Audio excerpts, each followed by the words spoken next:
everyone. Thank you for coming to the Sunday morning session on knowledge and innovation. I am Danqing Wang, a third-year PhD student in strategy at INSEAD. It's my great pleasure to chair this exciting session on knowledge foundations. So, as part of the PhD training process, getting familiarized with the classical theories and the thoughts is the first crucial step for us. I remember my first strategy class in my first year was called Introduction to the Foundations of Organization and Strategy.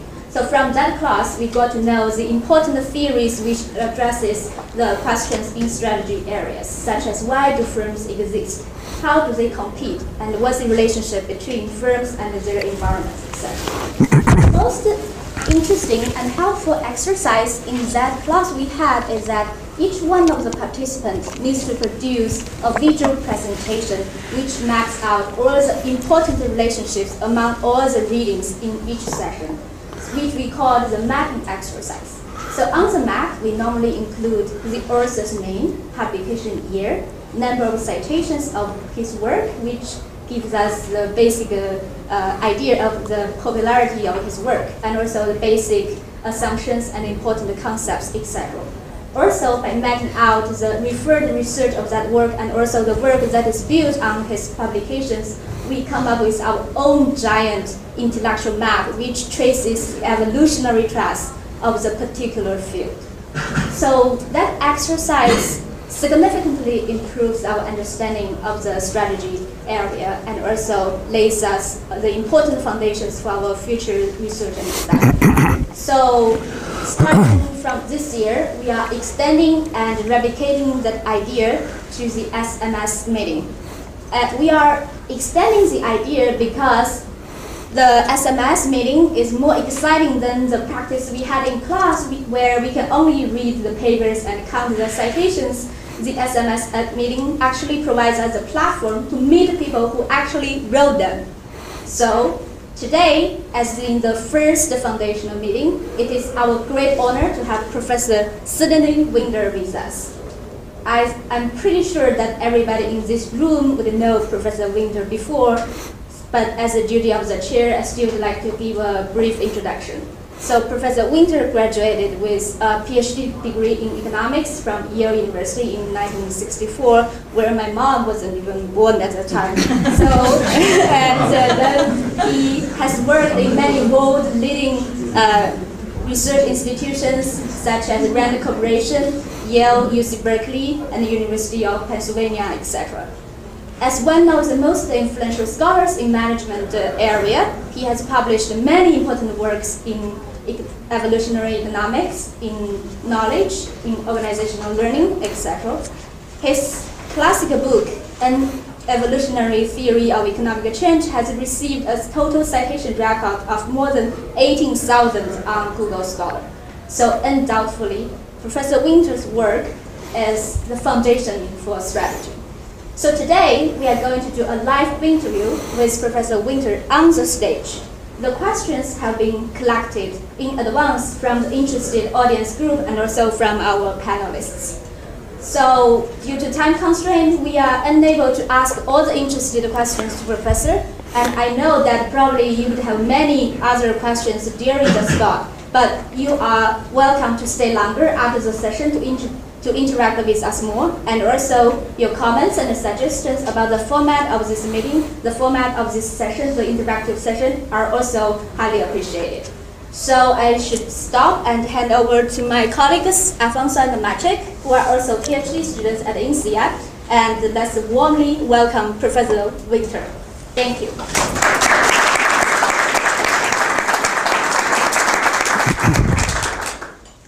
Thank you, Danqing. When I was flying in here, I took the liberty to go through the the onboard shopping catalog that you have in front of your seat, and it's truly astounding. I don't know how many of you did go through it, but if you get a chance next time, just go through it. How many things are in there? How many things are being produced nowadays? The truth is that right now we really don't marvel at the amount and variety of things that are being produced in the world. We gathered some of the numbers for you on on this, and well, it's actually pretty amazing. And today we will talk about how extraordinary phenomena it is that we have so many things. And we're going to approach this question from the point of view of knowledge. And knowledge, because in the words of the great economist Alfred Marshall, knowledge is the most powerful engine of production. So, Professor Winter, in your work, you use the term productive knowledge. Why not just ask, why not just knowledge? I mean, why the distinction between the productive knowledge? I've been interested in the question of the role of knowledge in getting the world's work done, and the world's work is illustrated by the production numbers that you just put on the screen. And when you think about that question, you realize that, first of all, that role is a very, very large one, and also a very diverse one, ranging from, say, nuclear physics down to how to ride a bicycle, and many, many other things in between. Other types of knowledge that are prominent in the world, like scientific knowledge and mathematical knowledge and philosophical knowledge and so on, are quite different from the knowledge that matters to getting the work done in one key respect, and that is that in those areas there is a vast concern with the depth and solidity of the knowledge and its universality. On the other hand, in the economic sphere and in the sphere of production, the tests for the validity of knowledge are overwhelmingly pragmatic tests. They do not go to the question of the security of foundations. They go to the question of whether this knowledge actually helps the work get done in the here and now in this particular place. And that distinction between the knowledge that helps the work get done and these other sorts of knowledge is, in my view, so fundamental that we need a tag for it. And the two-word noun, productive knowledge, is my tag for the fact that there is this particular kind of knowledge that is important in the world, and it has many attributes which are not well suggested by other knowledge domains. So that is the reason for the tag, and it's my view that in effect productive knowledge requires its own epistemology, so to speak, which is distinct from the epistemology of science and so on, in order to help us understand it and therefore help us understand the world. And regarding where is it located, this productive knowledge? Where would you say? Well, that is also a point that requires a lot of emphasis. It is in the world as a whole, and in organizations, productive knowledge is distributed. It exists in little pockets of various sizes focused on particular productive tasks. And the question of how they all relate to each other is another thing that is sometimes on the agenda in a local way, but often is not on the agenda. So that specialized, distributed, situated character of the knowledge is another key attribute. Over the course of our research prior to this meeting, we came across one of your pieces in 2001. Which mentioned an example of water temples in Bali. And would you like to share some insights from that example and how that applies to this specific situation? Absolutely. So that discussion emerged from a paper I wrote trying to talk about these issues of the distinctions between the different kinds of knowledge. And I made the point that, of course, human beings, and indeed various animal species, have gotten along for a very long time without the very elaborate structures which we now have, say, surrounding the idea of scientific knowledge. And the Bali example is that the irrigation system of Bali used to be traditionally controlled by the priests of the water temples. The priests of the water temples controlled the allocation of water with an interest to dealing with the problems of simultaneous demands and pest hazards and one thing and another. But of course, there's little scientific basis for that. Well, the government came in with the benefit of modern scientific knowledge, and it changed the irrigation system of Bali, with the result that after a temporary surge, reflecting the strength of the original good idea, that production collapsed. Production collapsed because the modern system was not as good at pest control as the traditional system run by the priests of the water temples. Unfortunately, there was an anthropologist from the University of Michigan on the scene, and he recorded this story, and he also ultimately got the decision reversed and restored the traditional agriculture and its productivity. Professor Winter, so regarding this notion of productive knowledge, from what you describe is more of a collective nature, whereas in common sense terms, when we think about knowledge in individual terms, also in the words of Herbert Simon, organizational learning takes place inside human heads. So, to in your understanding, what are the main differences between the notions of organizational versus individual knowledge? I have to say I disagree with Simon on that statement.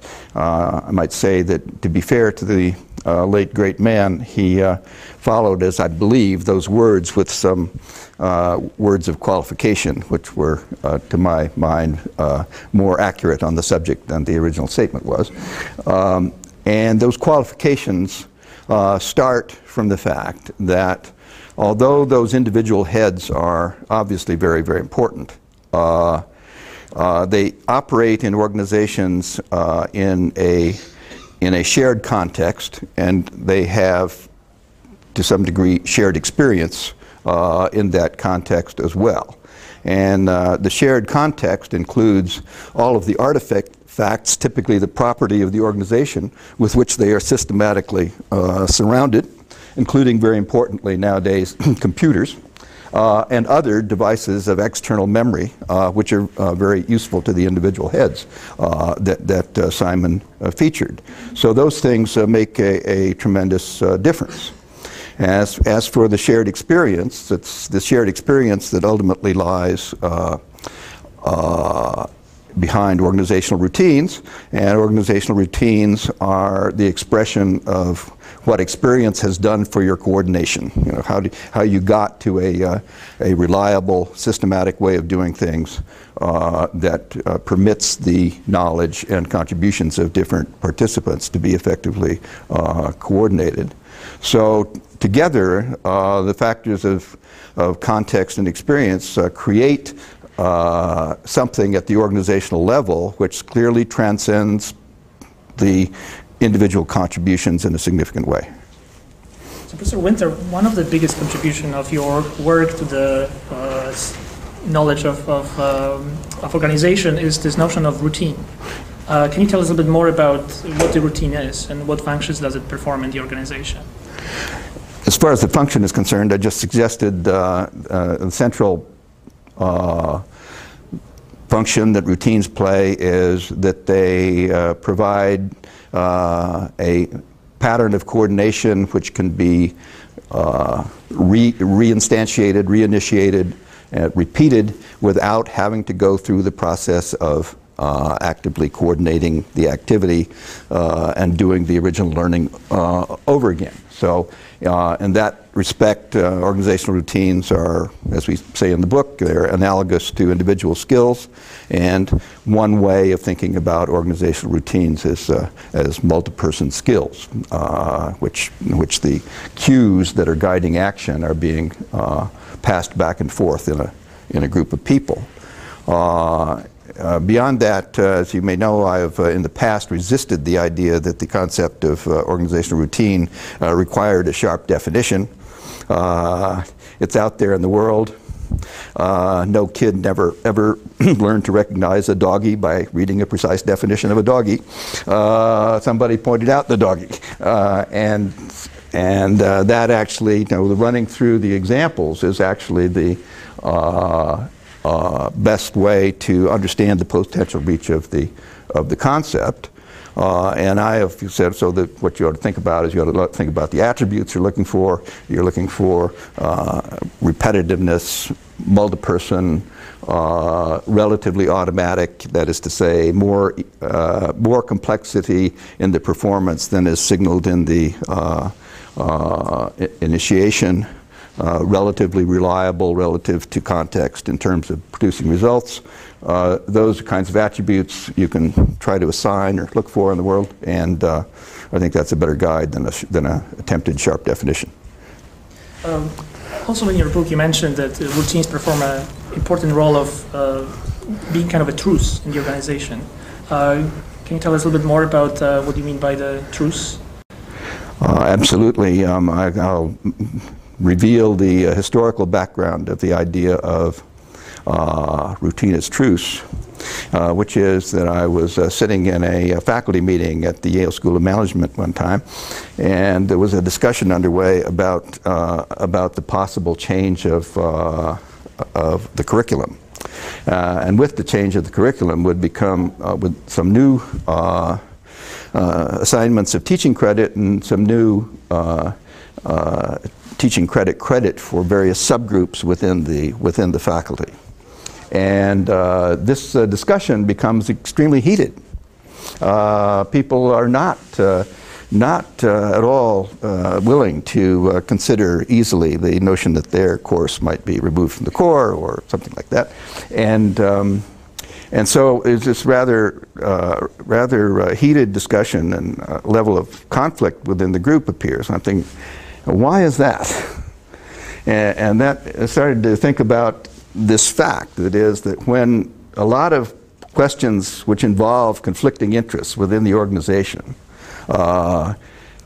get worked out in the process of settling a routine, and once they're settled, then it takes on this truce character, which means that on the one hand it tends to go forward, but on the other hand, when somebody makes a move that looks like a breaking of the truce, everybody else may get upset quickly, and they may get upset in what appears to be irrationally, in the sense you can't immediately see what the stake is that is behind the upset. So that was actually the starting point of my thinking about that. And I have to say that there's the paper by Zabraki and Bergen on routine as truce in last year's Organization Science, September, I think. Very good paper on routines as truce. I recommend it if anybody wants to explore that. So let's talk now about the organizational size. In your work, Professor, you said that the size of the organization is a very important dimension. And here actually I have two questions to the audience. How many of you would agree that the biggest organizations in terms of revenue are also the biggest organizations in terms of employment? I mean, I think it's pretty straightforward. But could you guess, in terms of the biggest 1,000 companies in US in terms of revenue, what would be the ratio between the biggest company in terms of employees and the smallest one? Be 1 to 10 or 1 to 100. So in fact, these organizations are massive. So this is just a sample from the Fortune 1000, and you can see that ranging from a small country size in terms of Walmart to well, a small principality, maybe somewhere in Europe. But in terms of ratio in this Fortune 1000 companies, so these are still companies who have revenues in billions of dollars. Actually, the ratio is closer to 1 to 25,000. So size seems to be a very important dimension in how we view the organizations. So in terms of the size of the organization and knowledge, what effect has the organizational size on organizational knowledge? That's a question that really needs emphasis, I think, because as you suggest, terms like big employer, large firm, etc., which are very commonly encountered, might lead us to believe that there is actually a category of some kind like that within which firms are reasonably homogeneous. And when there is a factor of 25,000 in size between the top and the bottom of a category, I think one has to have some doubt about how homogeneous that category could actually be. And that makes a lot of difference from the point of view of the knowledge issues. Let me mention two key kinds of difference. The first difference is that, as we said, organizational knowledge is distributed in the organization. And the larger the organization, the more that the fact that it's distributed means that it's pretty hard to have it all in view in some sense and have a sense of what the totality is and what its internal relations are.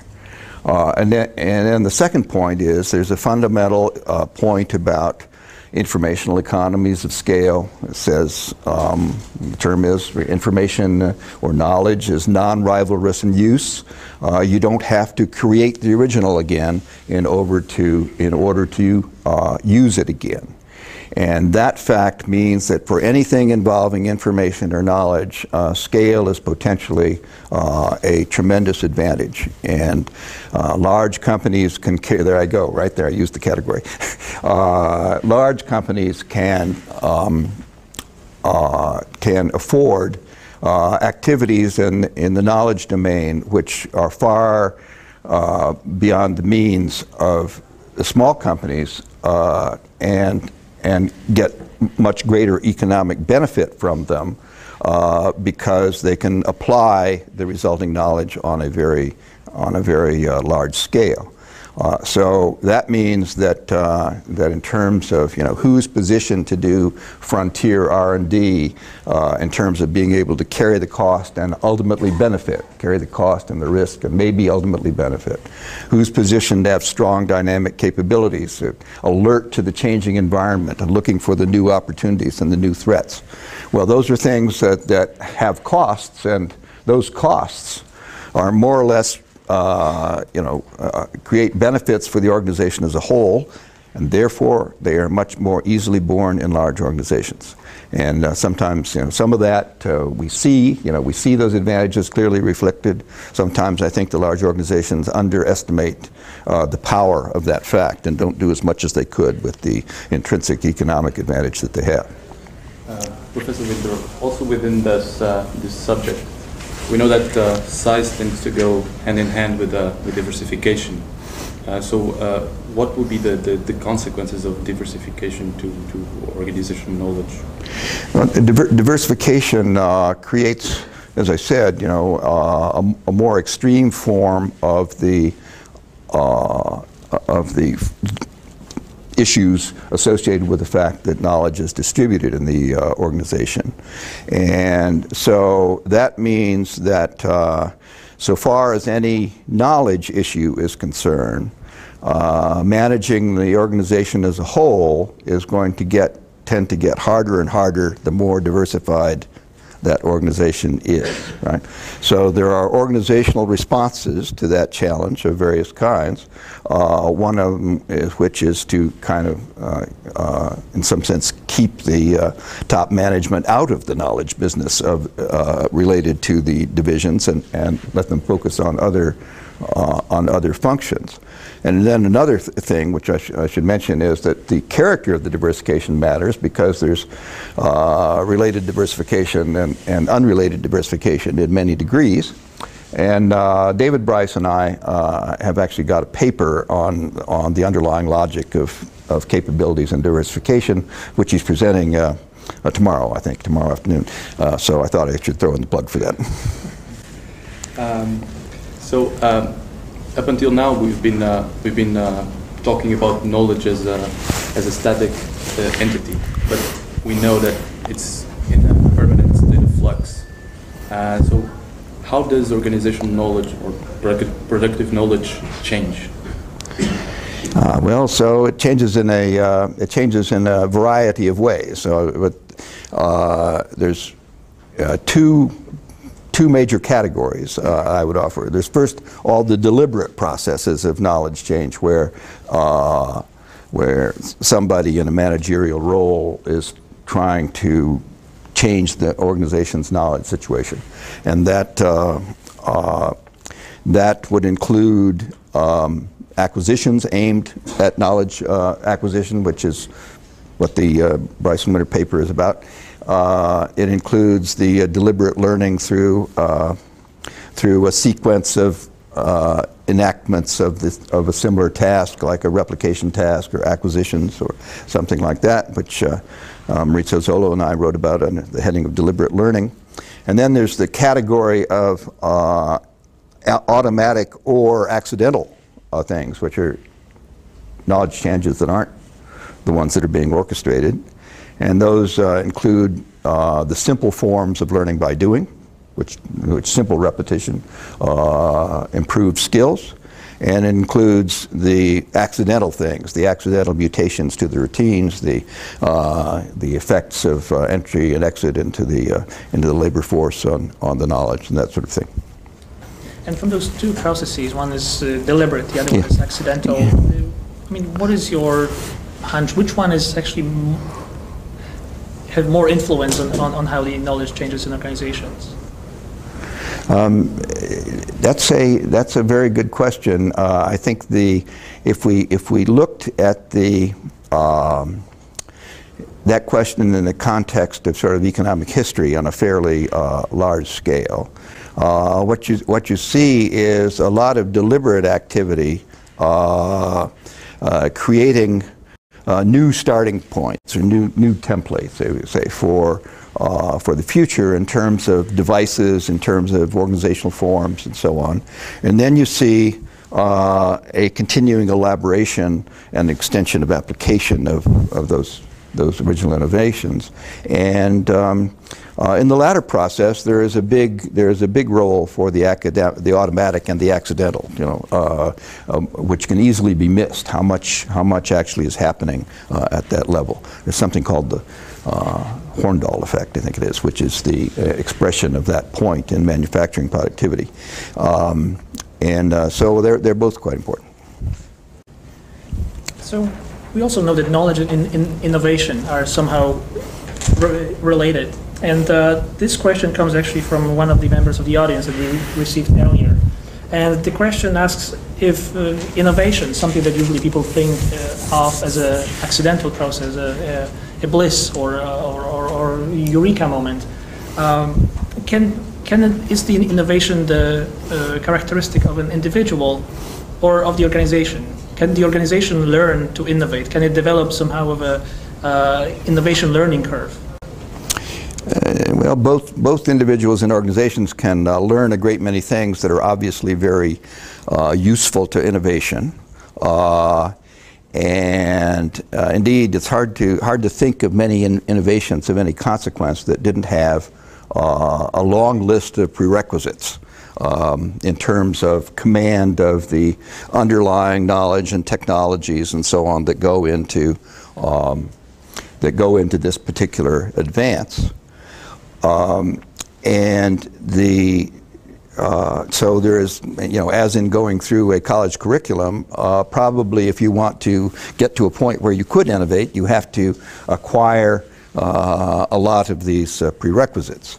And after that, there's the question of a lot of relatively methodical, deliberate effort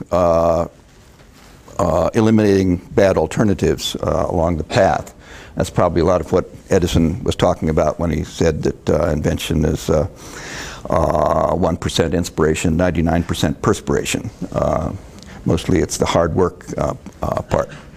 And then after you say all that, then at the end, almost by definition of innovation is involving novelty, there has to be some of this creative spark thing. There has to be some significant reorganizing of the available materials and the achievement of a new solution. But my opinion is that the creative spark is considerably overemphasized in current discussions of innovation, as against these background facts, the social process of accumulation of knowledge, which sets the platforms from which people make further steps forward. and just the role of the preparation and perspiration that I already referred to. So I call this the cult of the light bulb. You know, there's the aha light bulb, and the cult of the light bulb thinks that the innovation is coming from sparks affecting individual minds. And whereas those, as I just said, those sparks, of course, are important and a necessary ingredient, but look at everything else. Look at everything else that is also a necessary ingredient and is much more social, much more cumulative, much less, exotic than the flash of creativity can be. And I think, in general, we tend to neglect those things, right? So the first point is so you can certainly learn to innovate in the sense that you can take your prerequisite steps, right? You can set the stage for things, and that's not any contradiction to the idea of innovation. You can also learn to organize innovation better than it was organized before.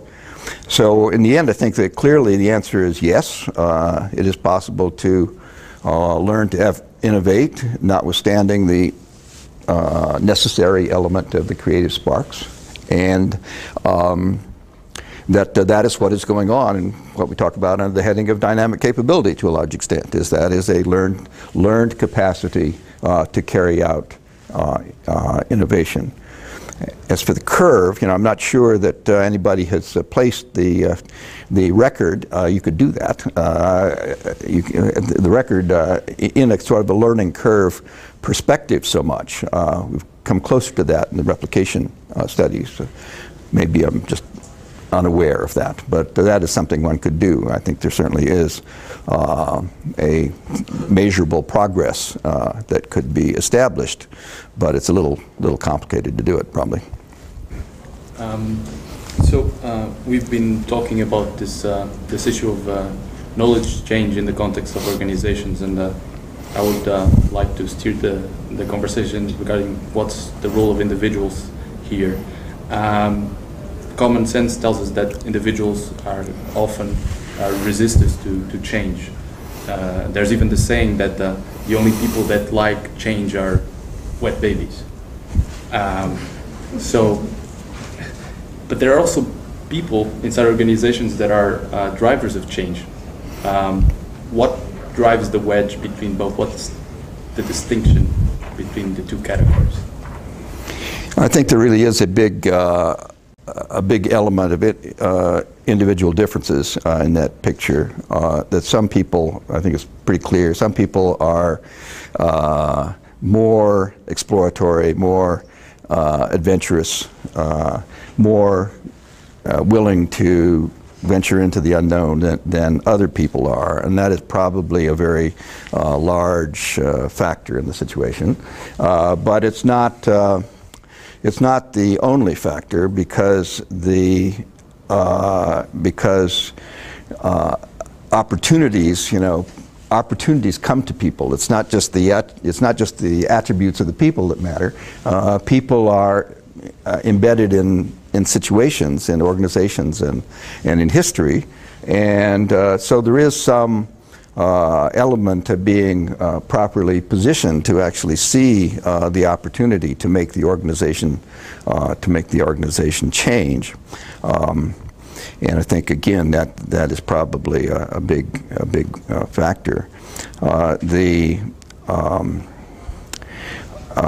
The difficulty, of making the organization change, I think there's the metaphor of turning a large ship, which is a slow and in some sense costly process.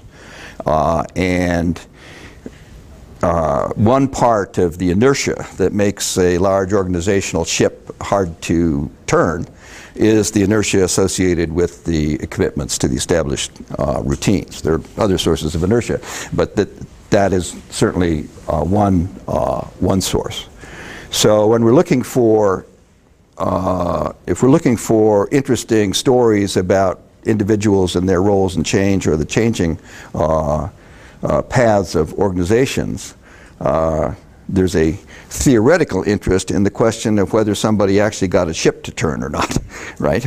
Because there are ways of creating the appearance of a turning ship that do not actually involve a turning ship. And one of those is that if you're the management of a large corporation, you may be able to locate a different ship already headed in the right direction, and just move your command flag over to that other ship and paint the old name on the stern, and now you've made a major change of corporate direction. Now that may be. I'm not knocking it. I'm not saying that's the wrong thing to do. Not saying that top management should not take pride in doing that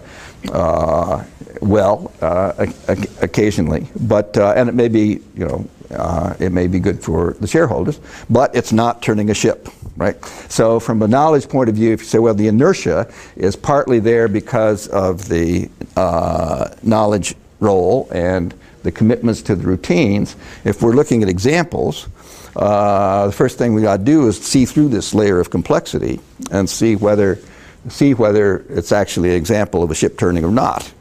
And I think that's a very useful way to think about the change. And in terms of the individuals as the agents of change or resistors, is there any difference between where they are in the organization? So we see the individuals that kind of bubble up from like the front lines, like the yes. post-it note, someone in the laboratory, yes. someone makes a mistake, and then there are those big changes that you just yes. alluded to. Is there a difference between the position? Well, certainly people at different levels have characteristically different sorts of opportunities come past them, and it is pretty well known that if you are several layers down, and it is your idea to turn the whole ship, that it is quite possibly the case that you will be frustrated in this endeavor. So the opportunity to actually make a change in the direction of the whole ship would tend to reside rather naturally among people on the bridge. But other important opportunities, like the one you mentioned with the post-it notes, occur farther down. And then how the organization responds is crucial to whether the value of that initiative for change is actually going to be captured or not. Maybe let's now turn into the topic of your career and how it unfolded. So, I mean, your book, the one that you're most famous for, and the one with the biggest citations, it became a widely popular, and not only in terms of number of citations, which is just mind-boggling, but also in terms of the variety of fields that took something from it. So I think that you mentioned once a study that identified that it was 387 different journals that cited your work, including 2 in physics and I think 1 federal parole. That's right. So that's quite a widespread. But when your book came out, it actually challenged a lot of the key traditional economics principles. Could you tell us a little more about the differences between the evolutionary economics as presented in the book and the traditional economic theory? I'd be happy to do that, but before I do, let me say that when we talk about my book, there's this other guy. Here's Dick Nelson, and this was a very, very real collaboration. There's nothing, as we say in the preface, there's nothing in the book that has not had a hand from both of us, right? And although the proportions vary from chapter to chapter. So Dick in particular, as I've written elsewhere, Dick in particular was very important in bringing the whole inquiry more into the domain where we're mostly talking about it, which is, innovation, technological progress, and so on, as a topic that could be illuminated from the micro level if you had a better theory of firms or organizations as a starting point for that theory. So So the task, in that book was to, as the title says, the task is to approach things in the spirit of trying to understand change, and in particular, pretty large-scale, important change and historical change. So, with that said, so then what is the nature of the challenge to the standard microeconomics? Well, we said in chapter 3 in the book that there are 3 key questions to be asked and about knowledge in the firm. And those 3 questions are: where does the knowledge reside? That is the distribution question, and that is the shared learning question, and that is what is the role of the memory support of the artifacts question, and so forth. Right. So where does the knowledge reside? And is that question illuminated by the concept of production function, production set, or anything you can find in the microeconomics textbook? Answer is clearly no. The second question is, what would account for a sharp boundary or a sharp distinction between things that are known and things that are unknown? Why is there a cliff edge there? And isn't it the case that it is always possible to say, perhaps there is a better way of doing this? And if you raise the question of whether there is a better way of doing something, then in many cases it will prove in the end that yes, there is a better way. But between recognizing that there might be and finding the better way, there is a lot of cost and uncertainty and time and so on, as we have already suggested. And those considerations suggest in reality that universally there is no such sharp edge to what is well known. There is a pretty sharp edge. Say, if you want a sharp edge, it's the edge of what is frequently practiced, which is to say the edge of common frequent exercise of the underlying skills and routines. That's a pretty sharp edge. When you go off of that edge, you make a really noticeable change. But the production function and production sets concepts of the books don't help you. They have sharp edges. They don't have anything to say about maybe there's a better idea, and that the thought that there could be a better idea should be inside the theory, not something that is brought in later. And then the last one is the system relations, the relationship of the knowledge of the firm to the knowledge of other firms, and its relationship of the knowledge of the firm to underlying engineering and science and marketing research and whatnot. So again, in the formalism, I'm not talking about the common sense of good microeconomists, which is a completely different discussion. I'm talking about the formalism that they put in the books in order to instruct the young about these matters. And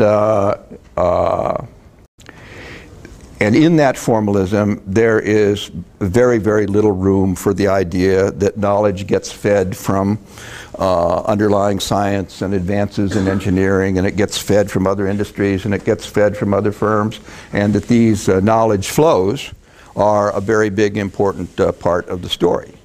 So in the evolutionary approach, our first task is to make room for those things, have a story about where the knowledge resides, get away from the sharp edges, acknowledge the knowledge flows in the system.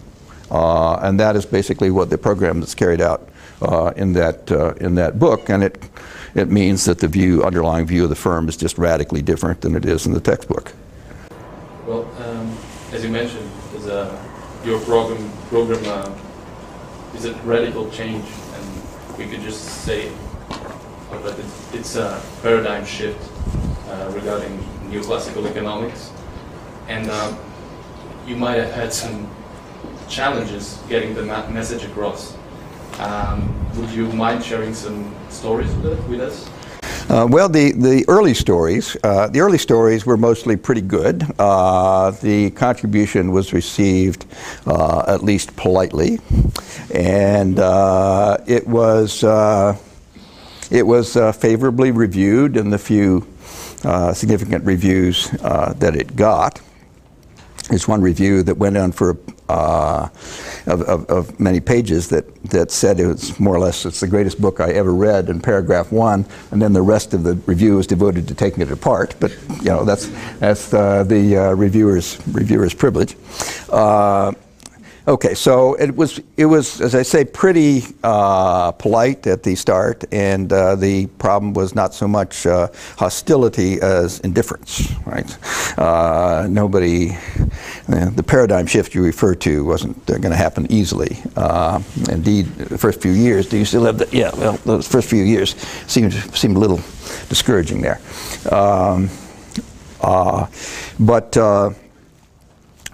But then as time went by, and perhaps as some of this momentum started to build a little bit, I think we started to more frequently encounter outright hostility, right? So later on, two of my friends, Giovanni Dossi and Yuri Kanievsky, and I submitted a paper to a very prominent economics journal, a very A+ type theoretical economics journal. And we got the courtesy of a very prompt rejection, and there were two reviewers with two very short reviews. And the first reviewer said, "This paper should not be published in this journal, or for that matter, anyplace else." That was the first review in its entirety. Okay, so that's a concise review. And then the second review was much more friendly, because that second reviewer kind of he thought the mathematical innovations in the paper were interesting, but he recognized that the mathematical innovations were not associated with economic ideas, which were approved. So what he said was, couldn't you just throw in some Bellman equations? Well, if you know what Bellman equations are, what that translates are, is it says, couldn't you just follow the usual intertemporal optimization approach that we economists think is the right approach, right?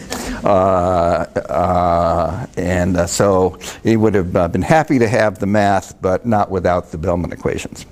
And there more recently, I could go on about this, and more recently, so I think there is, yes, some noticeable stress there with some part of the mainstream discipline. I have to say the mainstream discipline has ragged edges and zones of heresy within it and so on, so we don't get too simplistic about this kind of story. But anyway, there is the picture that you suggest. So let's move maybe right now to the implications for managers of the nature of organizational knowledge. From what we've talked so far, I mean, it seems like it's very complex phenomena, and it's hard to grasp. So what are the common pitfalls that managers face in terms of managing, given the nature of productive knowledge?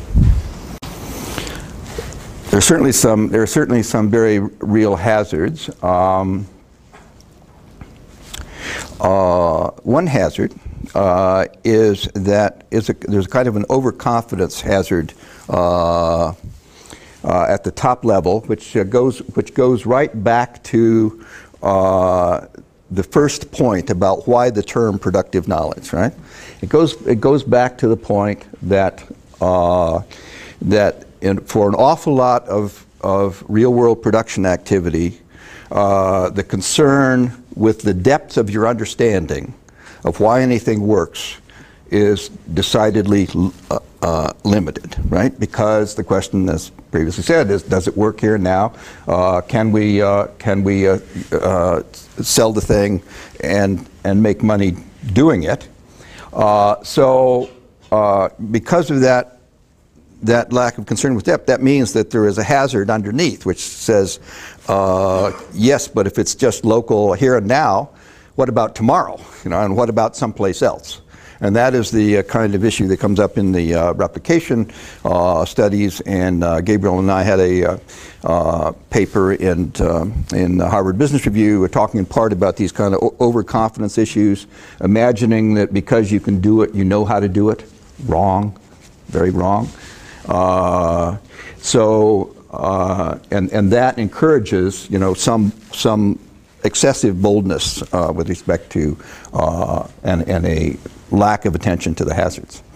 So that's one thing. And then another thing is, of course, the distributed character, as we said before, which is that it's very hard in a substantial organization to appreciate from the top what it is that this organization could do given its knowledge resources, right? Given all the diverse knowledge distributed as it is in the organization, what is the repertoire of things that the organization could possibly do? Well, that is a combinatoric story. That is a much more complicated phenomenon than anything it is actually doing. So out of the interest of cognitive simplicity, there's a tendency to think about what we can do very much in terms of what we actually do, which means very frequently an emphasis on products and maybe on the reputations that those products have gained, the markets that they have been successful in, and to organize their understanding of possibility under those headings. When possibility is organized under those headings, you don't see the opportunities that will be found if you drill deeper and tried to understand more about what the organization could actually do, as opposed to the things it now does as organized into its existing offerings in the marketplace. So I think there's that problem of having what we call a capability-based understanding of possibility and opportunity, which is a characteristic hazard.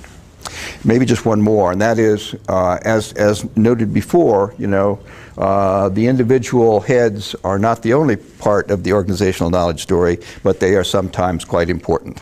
So it is quite possible to have a setback for the organization of a significant kind because you lost some of the knowledge that was residing in particular heads and those people went elsewhere. And that can happen both at the top and down at the bottom. You just mentioned that sort of dichotomy between what should be capability-based logic, yeah, and what normally happens in practice, which is a product and market-driven logic. I'm just trying to kind of provoke you right now. What about if managers say, well, I can just buy those competencies in the market? Yes. And keep thinking the way I do. Yes. A common point of view, I think, actually.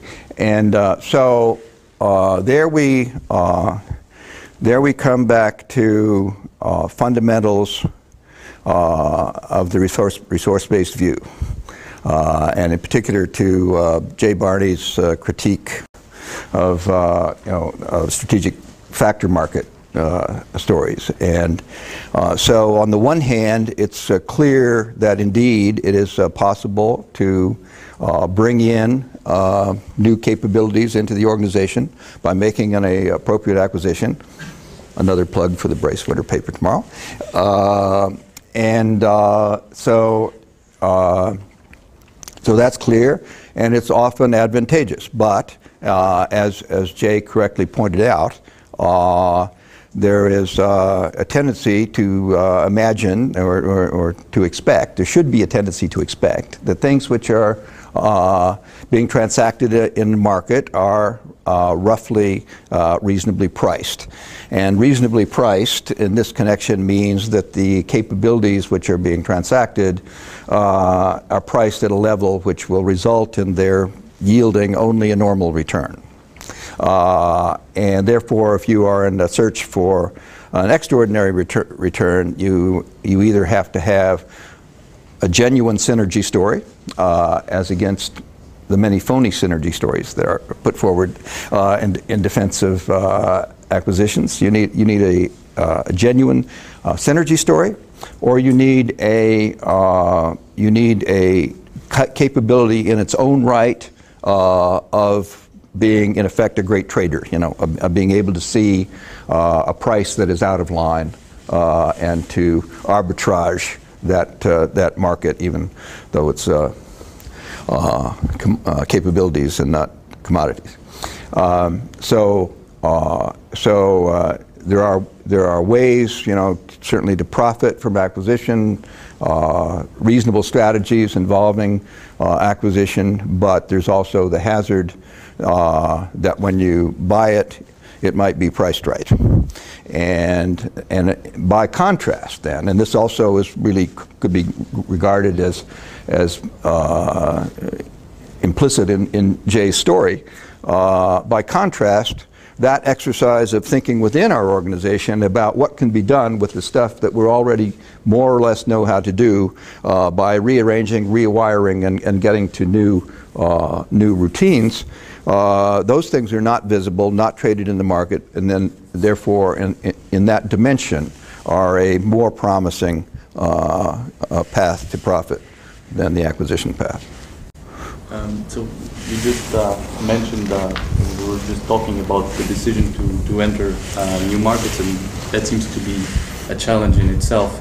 But now, what about, as alluded to before, the complete change of strategic direction that a firm might want to enact? We have several examples. We have Nokia in the 80s and 90s went from rubber boots production to cable and switchgear, and now telecommunications. We have IBM with Lou Gerstner switching from an IT manufacturing company to IT consulting. Now HP, no one knows. And so the question will be, if entering new markets is already challenging enough, what about switching strategic direction? Right. Well, that's the turning the ship metaphor, and as I suggested, we need to make the distinction between actually turning a ship and getting on some different ship. And actually, with the Nokia case, I think there is a substantial element of getting on some different ship, and in particular the way the story unfolded, originally from paper, I think, if you went back earlier than that. From paper to rubber products to cable to quite a large assortment of different businesses. And when you get to 1970, early 1980s, you've got really a significantly diversified conglomerate there. And then during the 90s, a refocus, and you come back to telecommunications. So in the ship metaphor, that's quite a story. We started off this one little ship, we got another ship, we got a few more ships, we got a whole fleet of ships. We sold off a bunch of the ships and wound up with the Nokia flag on a fairly focused, significantly focused telecommunications enterprise. And so there's a part of that story that is the redeployment, how they got into electronics and the early capabilities and so on, which is in the flavor of the redeployment and is, in that sense, a genuine turn of the ship. But on the other hand, the story in the large is an awful lot of changing ships. Now, let me talk a little bit about IBM. So IBM was then in crisis, right, at the start of that period that you put on there, and the crisis was from the failure to appreciate the structural change that was going on in the computer market and the associated structural change in the vertical structure and the structure of the market, part of which was itself incidental to IBM's failure, IBM's endorsement of the open standard, with the result that IBM Compatible became so influential. So they were in terrible shape, and I have to watch the time a little bit here. There's a story, my friend Larry Prusak, something of a knowledge expert, used to tell about how he told,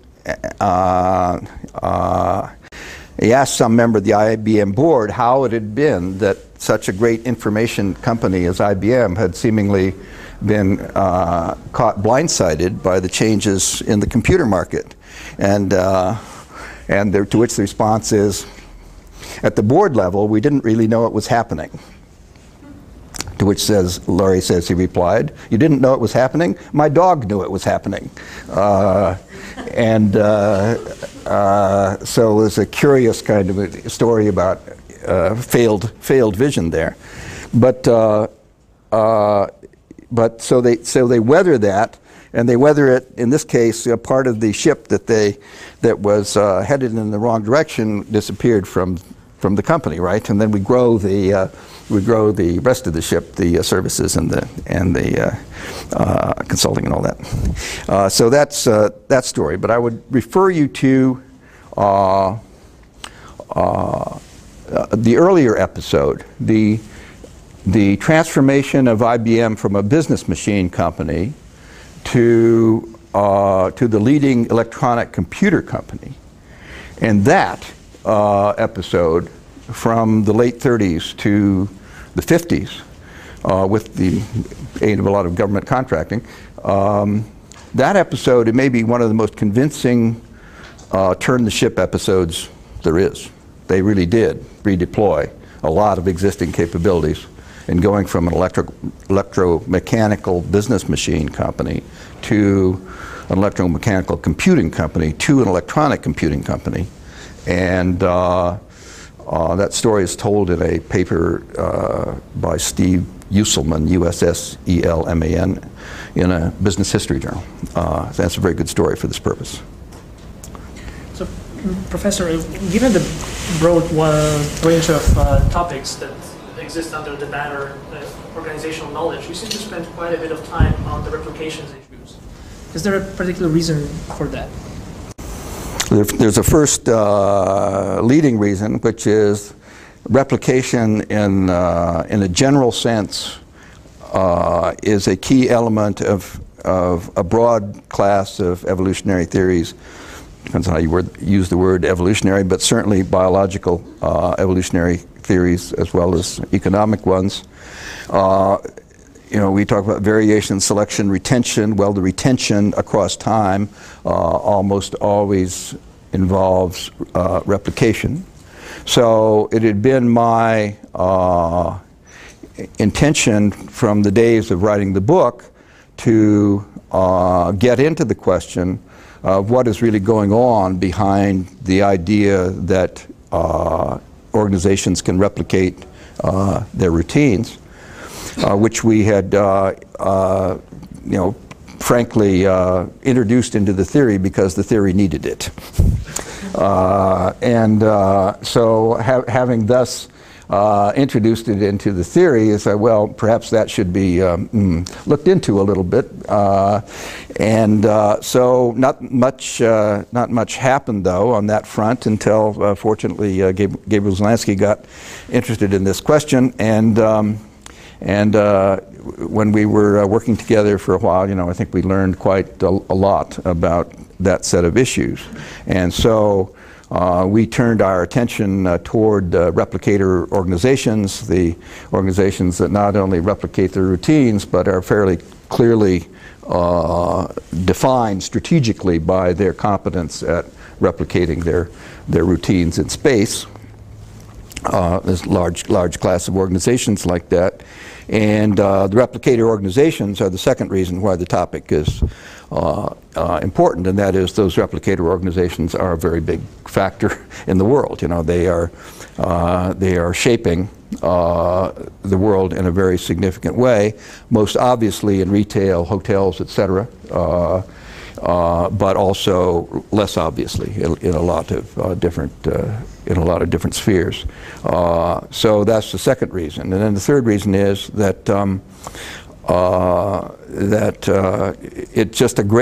it's a great laboratory for organizational knowledge, for studying organizational knowledge issues, because on the one hand, you've clearly got the routines. You know, there's no question about these fast food chain organizations, you know, having very, very firmly established nominal routines, and those are the ones that are supposed to happen, and then the actual routines, the behavioral patterns that are largely shaped by those nominal routines. The routines are really there. They really change. They really get replicated. Those are all very observable things in the reality. And I think the last thing I would add is, if you imagine that there was no room for the light bulb, if there's no room for the creative aha, just because we're trying to do something over again instead of trying to do something new, that's quite wrong, because you're trying to do something that was done someplace else in a new environment, which will present new and different challenges and which will require some light bulbs lighting up in order for the incidental problems there to be solved.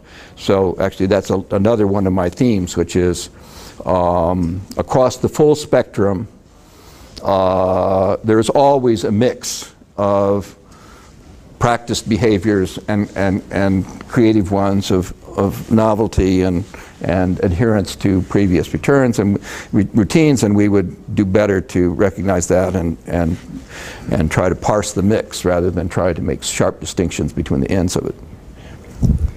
So this question is about the outsourcing, which is a trend that is pretty well established nowadays, but whose knowledge consequences are not that well discussed. And we would like to know what are if you had to underline some of the issues, what are the perils of outsourcing, and how important is it to be selective with what to outsource or not, or have to? There are definitely perils, and actually there was the article, The Core Competence of the Corporation, Prahalad and Hamel, HBR 1990. Something like that, which was for a time the most heavily cited or reprinted, the most reprinted HBR article, and it's a very interesting thing. It was cited so much. You went back and read it, you sometimes might start to worry a little bit about some of those citations, and actually that's also true of Nelson and Winter. How did all these citations actually happen? But one of the points they were making in was exactly that point, the point of the hazards of deciding that you could outsource a key component, a strategically important component, and buy it from somebody else and not have a strategic consequence.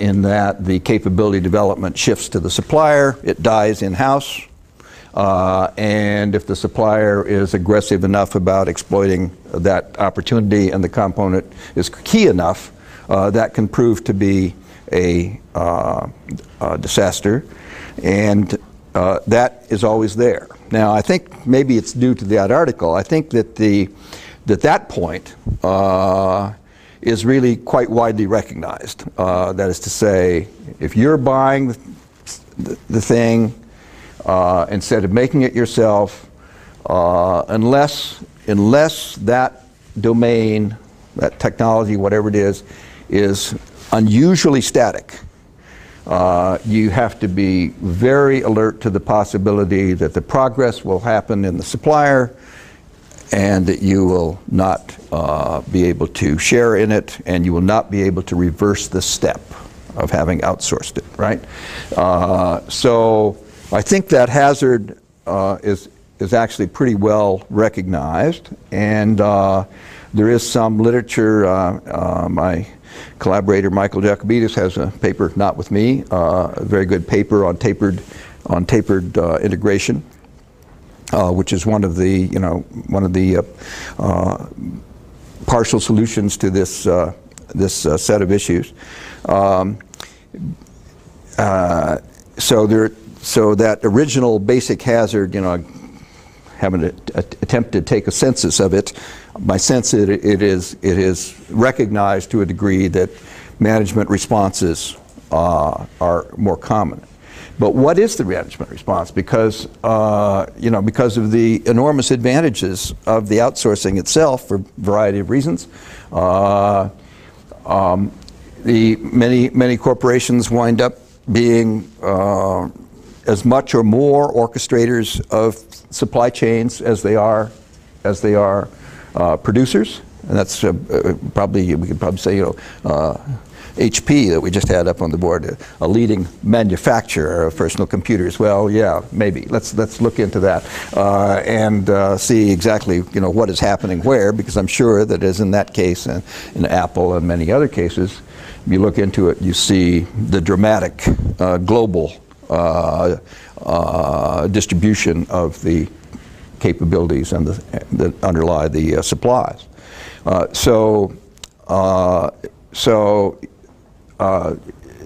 Really, you come back to the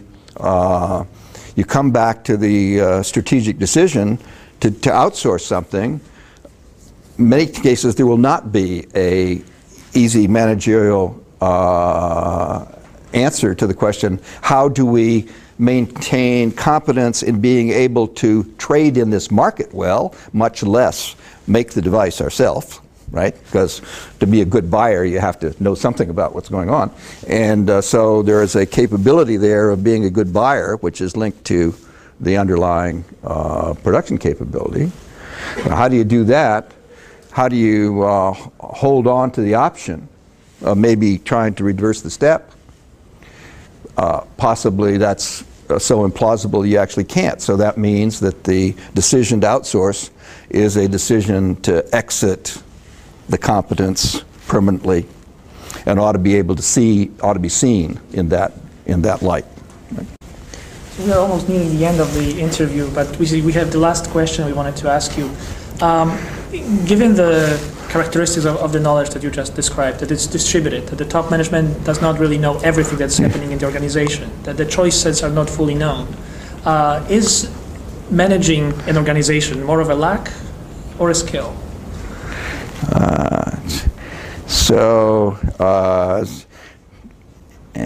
Luck, I've said, luck is being in the right place at the right time with the right capabilities. So as far as the right place and the right time part of luck is concerned, there is, a lot of chance in that part. As far as the right capabilities is concerned, that, as previously noted, is a matter on which a lot of useful effort can be expended. So I think that is, the best way to think about how luck operates in these competitive situations.